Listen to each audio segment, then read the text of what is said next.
as I speak today, Dave Bowers here. I've been collecting since 1952 when I was 13 years old. I'm now 80 years old, and I'm as interested in coins as I've ever been.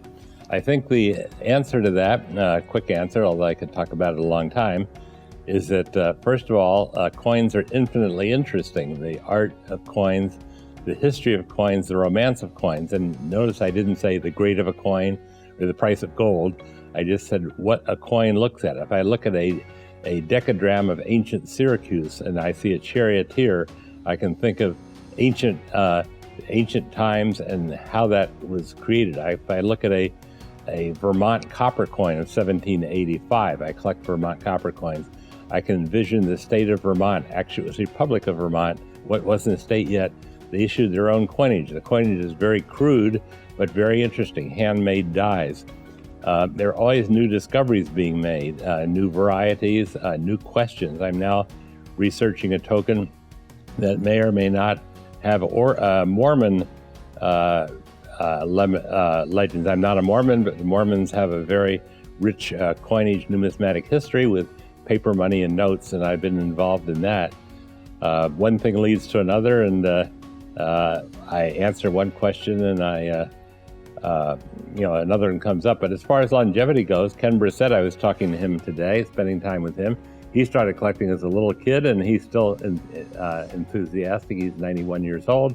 Eric P. Newman, I spoke about him in a tribute today at lunchtime.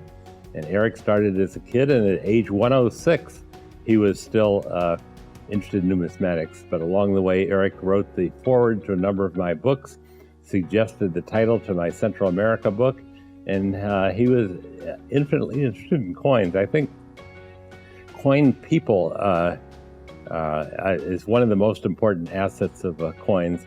And it's if you say, what are the treasures of coins? What are the assets of the coin hobby? Some call it industry, but I like to call it a hobby. Is that it's like gaining a whole new circle of friends, like moving into a neighborhood and liking everybody in the neighborhood. It's a wonderful experience, and if you're a part of it and play into it and show enthusiasm and treat people properly, it will change your life.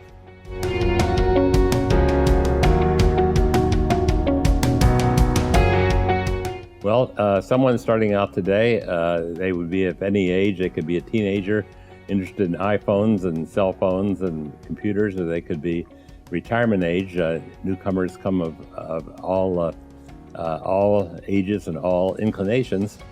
I would probably say the first thing to do would be to buy a guidebook of United States coins or borrow one. I think they cost $19.95, and spend some time with it. Then look through it and see what you would find interesting. And you probably might say, well, I want to get started. Well, you could go this afternoon on the internet, and let's say you would have a budget of some sort. Just think about it. What is your budget? Do you want to have $10,000 of loose money you want to spend? Do you have $100,000? You're already a millionaire, or whatever it happens to be. Let's say you have $10,000, which is a comfortable amount of money. You don't want to go and spend it all this afternoon on the internet and then say, okay, I like coins, I have my guidebook, but I don't have any money left. So if you really had to start from scratch, I would probably say, and it's sort of like if you went to a horse race and I said, well, don't bet on any horses until you become an expert on horses. You say, well, it's not fun to go to a horse race. I want to bet. So you're probably going to say, I want to actually get involved. So go and buy a Carson City silver dollar, like 1880 cc, let me make that 1882, 83, 84 cc. They're very inexpensive. A couple $100, you can get a mint state one. Buy that. Don't buy anything else. Get it in your possession, whether you buy it on the internet or a coin show or whatever. And for the next week, find out all you can about it. Read what the guidebook says. Maybe buy a book or borrow a book on the Carson City Mint. There are several. Go on the internet and learn about it. And what was it like in 1883 in Carson City? What were they doing? Why was there a mint there? Why when there are other mints like in San Francisco and in Philadelphia, why did they have a mint in Carson City to begin with? Why is this Carson City dollar, which has a very low mintage, why is it so inexpensive? There are other Carson City coins of which they made more that are that are much more expensive than this. The answer, of course, is that it was part of a Treasury release, a hoard. So this one little Carson City dollar you can spend a day on it, and then at the end of a day or a couple days, if I said, assuming you like to speak like to a high school audience or a group of MDs, I said, tell people about your 1883 silver dollar. You could spend 15 minutes saying how interesting this coin is, and then you become a numismatist. The other day, I bought some Athenian owls, OWLS, the little silver coins. The owl was a symbol of wisdom of ancient Athens, and there's an old saying that you shouldn't carry owls to Athens any more than carrying coals to Newcastle. But anyway, ancient coins are infinitely interesting. Many, many forgeries. I should mention forgeries.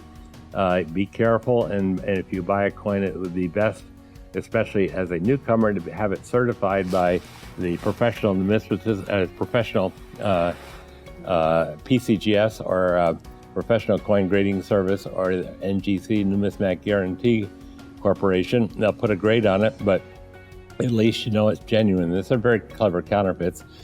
You don't need to worry about counterfeits. You'd be aware of them, but if you were collecting modern art like Picasso's, if you're collecting stamps, if you're collecting baseball cards, almost in any collecting area, you have to be careful to buy the genuine.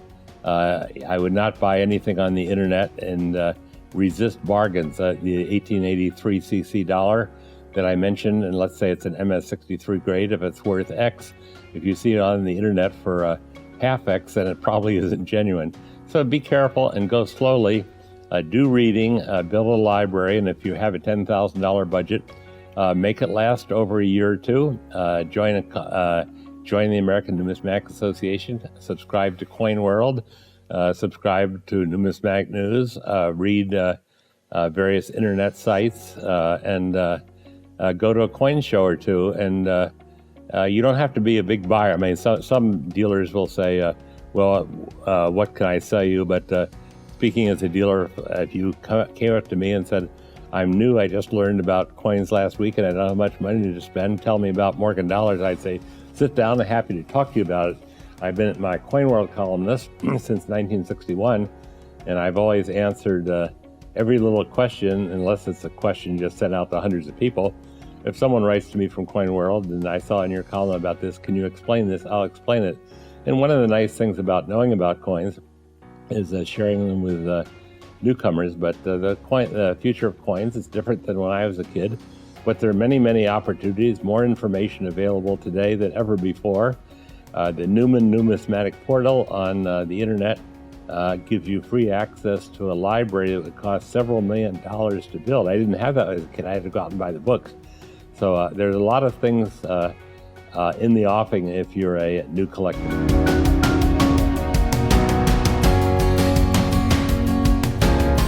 Well, in my particular instance, I've done a heck of a lot of writing.